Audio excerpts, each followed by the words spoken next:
Alrighty. Good evening, everybody. This is Jonathan Albin with NycosRPG, and I'm hearing voice changing situation. That's not good. Yikes.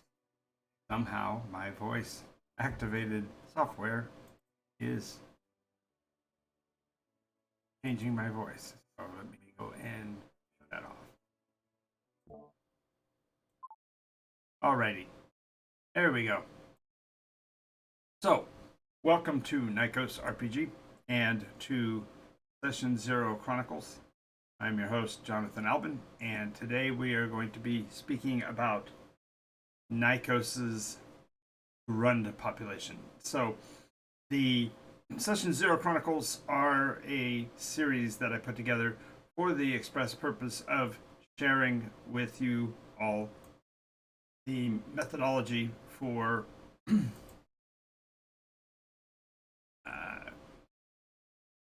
communicating. Wrong one. 50-50 shot. There we go.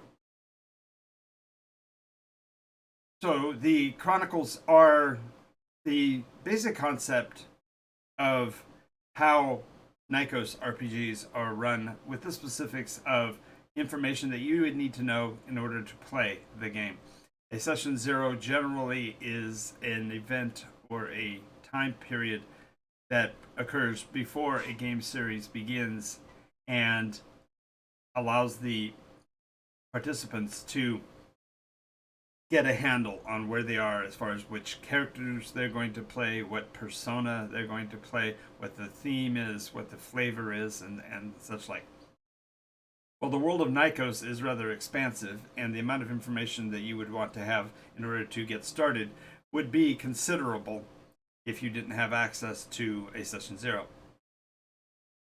The purpose of these episodes, therefore, is to capture snippets from different portions of a Session Zero that we can use independently and to put the data out in a way that is hopefully entertaining and gives you information about the world. So today we are going to be speaking in particular about the Grund population. Now, the first thing to realize is that the species on Nykos are listed as races within the game, and so when you look, if you look up the material in the Nykos system book, it would be listed under races. And for clarification, therefore, the races equals species.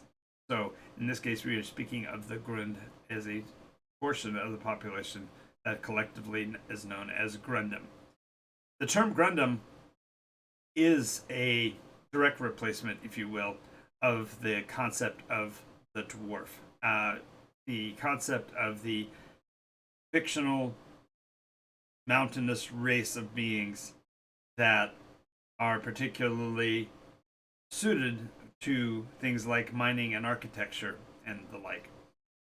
Players may choose to want to play a Grundum, and the Grundum species has particular characteristics, and so we're going to be talking about them in particular. We're talking about their nation, the culture that they've evolved, some of the special things that are unique to the Grundum, and things like that. So, as well as examples. So, welcome to Nykos. We are going to be talking about the Grundum. So, yes, the Grundum are a portion. The Grundum collectively are all of the dwarf-like beings, and that name is drawn from the two primary species types kind of clumped together, and that would be the Grund, which are the surface living dwarfs, those that live in the area that is the normal surface of the planet. Individually, that's called the undersky. The idea, therefore, is that the dwarvish culture, to their mind, there are two places to live fundamentally. There is the Everdark, that area that is subterranean, and then the undersky, which is the area above.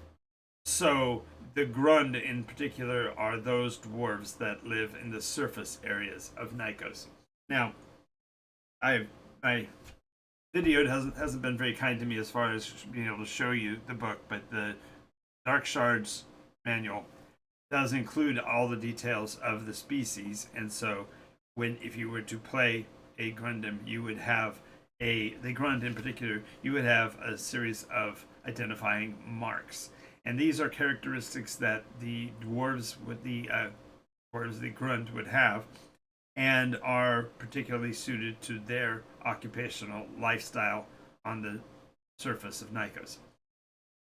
So they have engineering skills, and there are a series of 7 different ones. I'm not going to go into each particular one, but just be aware that when you play a persona on Nikos who happens to be a Grund, you will have a collection of 7 to draw from, but you can only choose 6 that your character will exhibit. And so you will pick from the overall list which of those 6 you will use, because those are what defines the person as being Grund. The origin of the Grund was a departure several iterations ago, wherein the dwarf population fundamentally split, and you had those that lived above the surface and those that lived beneath the surface, and it was made as an ideological choice. The individual members of the species chose to live above, and so mechanically they look similar. They're both squat, shorter, rather broad across the chest, larger noses, bigger, bulkier beings, and all of the characteristic things you would expect from a dwarf-like species, given the fantasy realm understanding.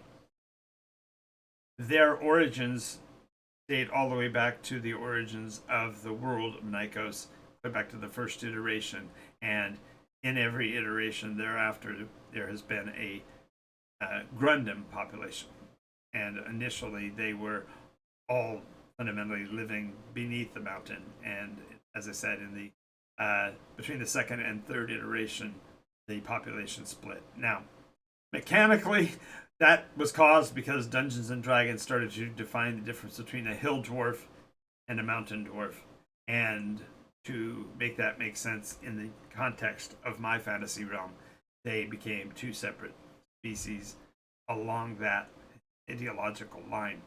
That doesn't mean that you couldn't have characteristics of both. It doesn't mean that you couldn't have a character who was both that was a Grundim and therefore had characteristics of both of the species. But that concept, pardon me, that concept is an extension rather than the rule. And as such, the player who chooses to play a Grund would therefore pick his attributes from either, or if he was wanting to play the combined both lists and pick just 6 out of the combined list. So the history of the Grund in particular, therefore, only dates back to the second, actually specifically the third iteration and later. So from iteration 3 until the present, the Grundim have been an alternative species choice. And in the NycosRPG, the building of the character does include picking your race right after you finish putting together your base. Now, if you do remember, we talked earlier about the characteristics that go into creating a character in NycosRPG, and that video is available here. You can find it, and from that you can therefore gain information about the basis of a character. So the base is the first step of character creation, and then that leads to race. So although I could go into it, all the details of the Grund in particular and provide you that information here, it's not time worthy to do at this point. So we're going to talk instead about the history and the legacy of the Grund population on the surface of Nikos. So, when we speak of the nation of Hellstrom, we're speaking of the only country, if you will, on Nikos, the only expanded population center that is predominantly Grund in species. So, although there are individuals who live in the city state of Kellstrom, they are predominantly uh, of the Grundim species. Now, the nation of Kellstrom physically is located in the mountain range known as the Grith Wall, which is in the the western continent of Growland, and it is about the midpoint in the mountain range and is a rather expansive structure built on the surface.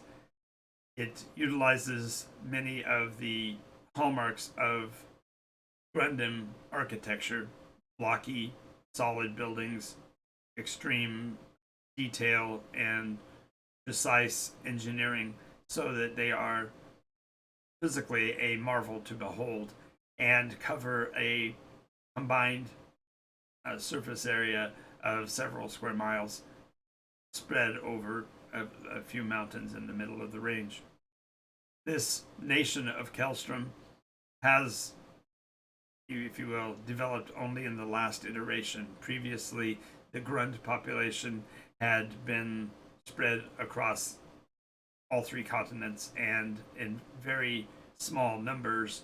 Each Grund family or clan, if you will, had developed its own substructure. And it was only during the height of the swarm this year, this iteration, that they determined that to build a homeland was a requirement.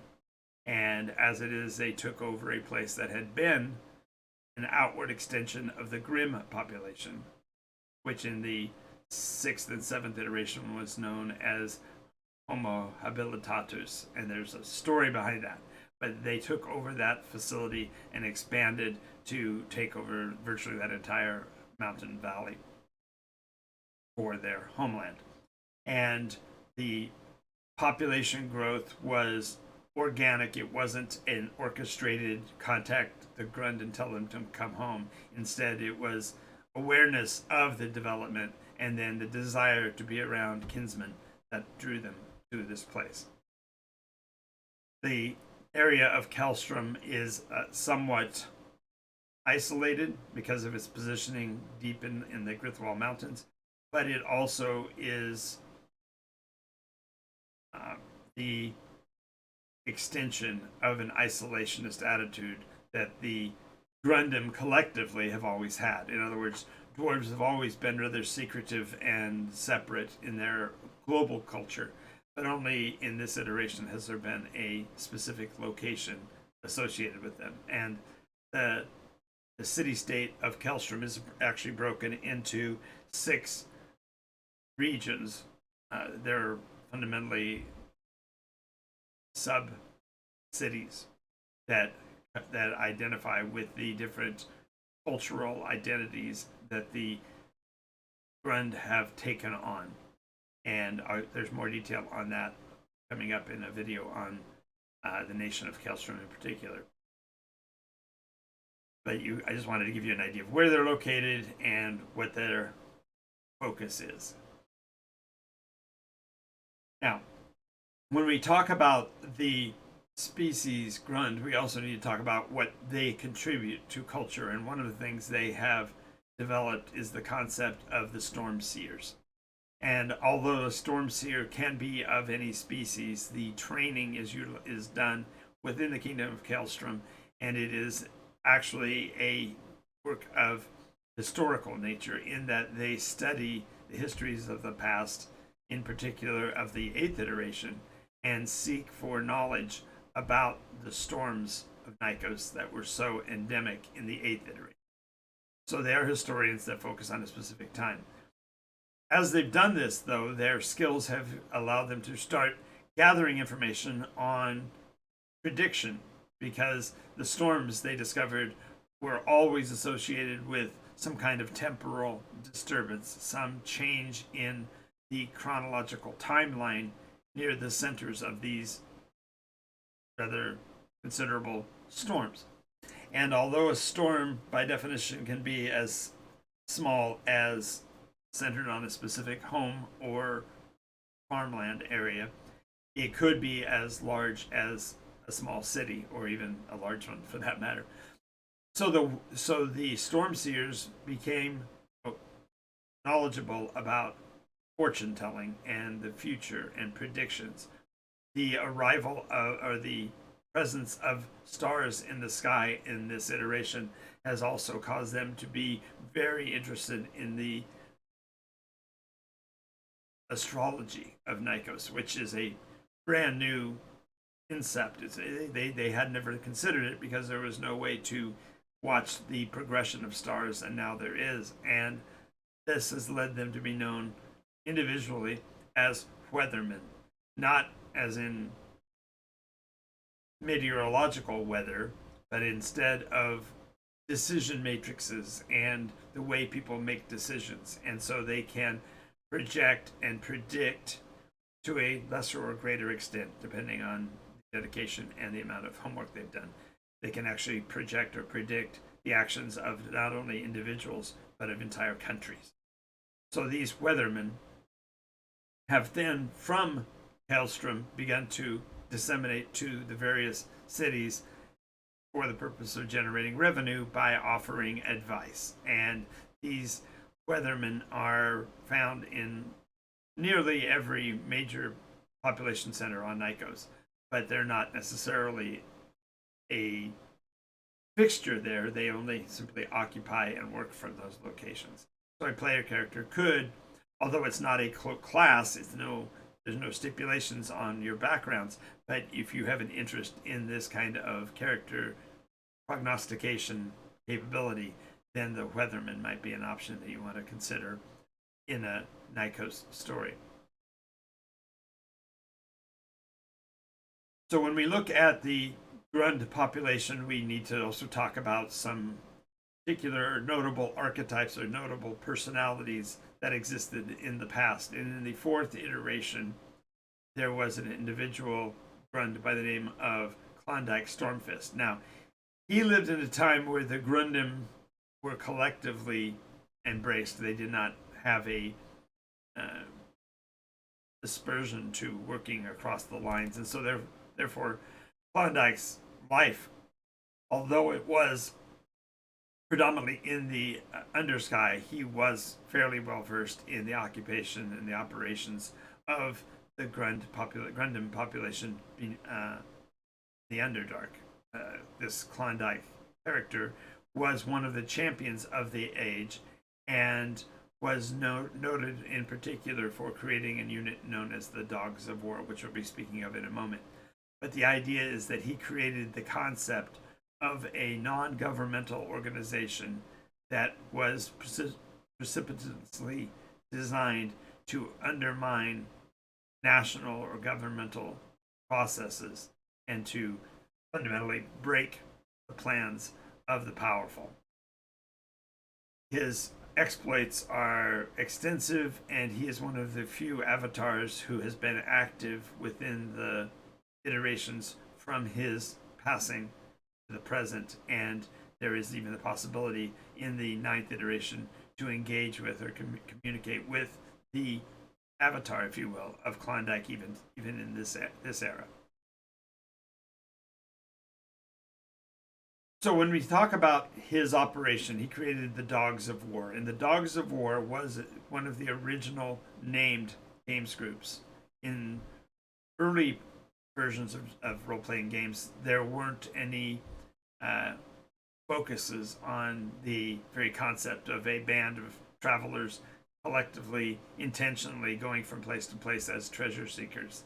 There were certainly people that did it, but they didn't have an identity collectively, and they certainly didn't have an agenda ideologically. So the Dogs of War kind of began to set the mold for this concept long, long ago. And it was partially, to be completely frank, it was partially because the players were having a difficulty communicating, and so therefore having a methodology for identifying the group became essential. And during that era, therefore, the Dogs of War would intimidate or pressure governments to change their plans, whether intentionally or by accident, if you will. And this concept of the Dogs of War then has continued on through.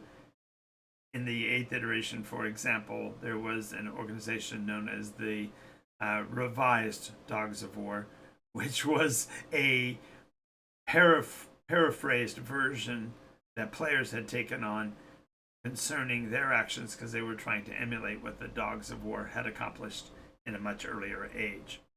So the Dogs of War have been instrumental not only in the guidance and manipulation of governmental systems, but also of restructuring the very world around them. So let's talk about the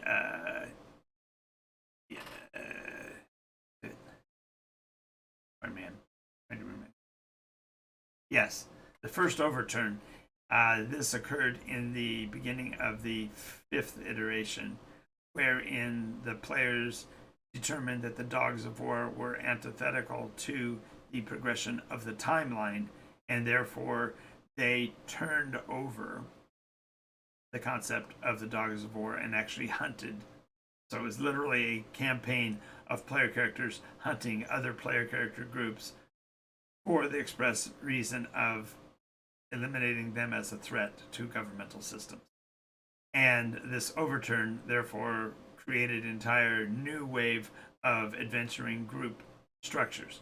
Now, notice that I'm speaking of games groups in the plural, and most game masters generally have one games group. Well, historically, I've always had 3 or 4 different games operating concurrently and contemporaneously, and this was during the 5th iteration was the first time where we actually had player groups intentionally interfering with other player groups to guide or direct the world's advancement.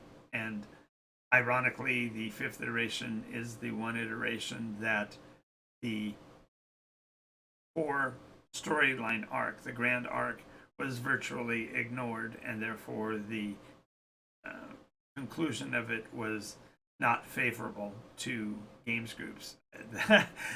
The world became a lot more dangerous place starting in the 6th iteration as all of the conventions about how games groups should interact with one another changed, and there were increasing threats against the player groups by other player groups, and it got to be rather problematic. And so by the middle of the 6th iteration, the champions of the story actually had successfully suppressed the other groups and changed the course of the world. And that is explicitly caused by the Grund population backing the first of these overthrown groups. And so the first overturn was their endeavor to right the ship of a previously destroyed world. So with that, the obvious point here is that the impact that the Grund have had on past iterations has been to a greater or lesser degree based on how many players who were actually playing from the species the Grund in adventuring in the world. These surface dwarves, if you will, changed the focus of architecture by introducing a dwarf-like motif to many of the cities and structures built during the 6th iteration, which in many cases is considered to have been the golden age of Nykos. It was when the Triumphant finally overthrew the dangers and began to actively pursue the grand arc and put the iterational struggle back on course. Ironically, they are almost completely absent from the 7th iteration, but they were instrumental in the 6th in changing the world. So many of the artifacts that are found that are associated with the Grund population are from the Golden Era, and therefore large structures, the surprising buildings and architecture that were built in that period are still majestic today, and a few of the remaining examples of the height, if you will, of the Grund advance.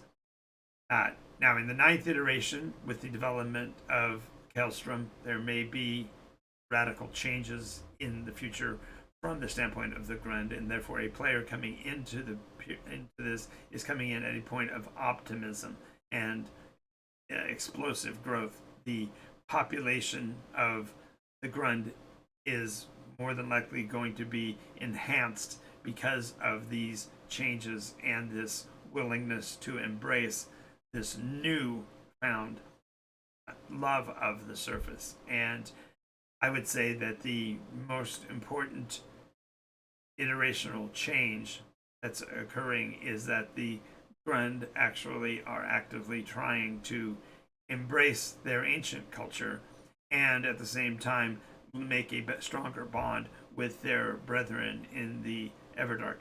So with that, therefore, a player character who is embracing a Grund background is going to be picking up not only the skills of the surface dwarves, but they will also be picking up this optimism and this hope for a brilliant future into the 9th iteration.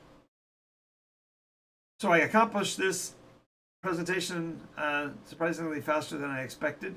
I will be staying online for Session Zero Chronicles for at least the remainder of the hour to answer any questions if players are interested. If you have not yet subscribed to the channel on YouTube, I would recommend you do that. NycosRPG.com is my website. At NycosRPG is where you would find the YouTube page. And of course, if you are watching this video and have enjoyed it, make sure you click the follow button so you'll be updated whenever I do a new video on Twitch. And I hope to see you somewhere in the world of Nykos.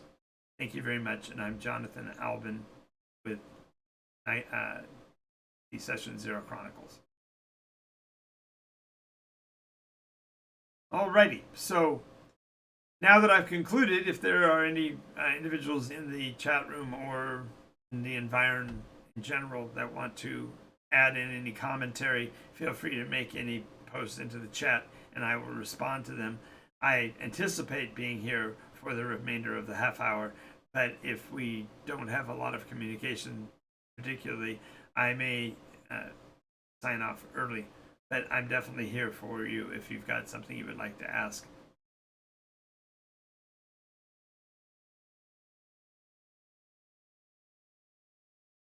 This Session Zero is number 2 of a series that will go until we've covered all of the individual species of Nykos, at least at a general level.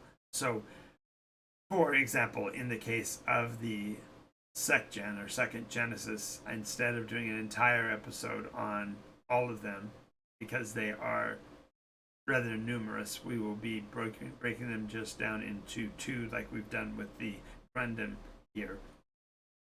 So there will be episodes on the Bathrakeen, which are the cold-blooded Second Genesis, and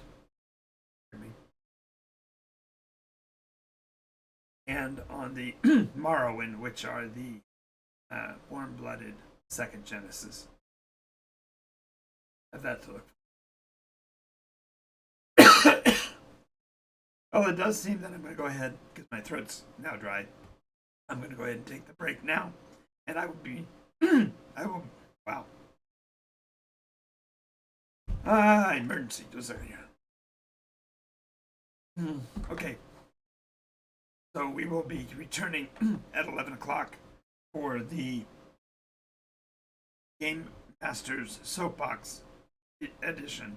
And if you have any questions or comments, you can leave them in the comments below the video or leave them in the chat. And I will be back in about an hour and a half. All right.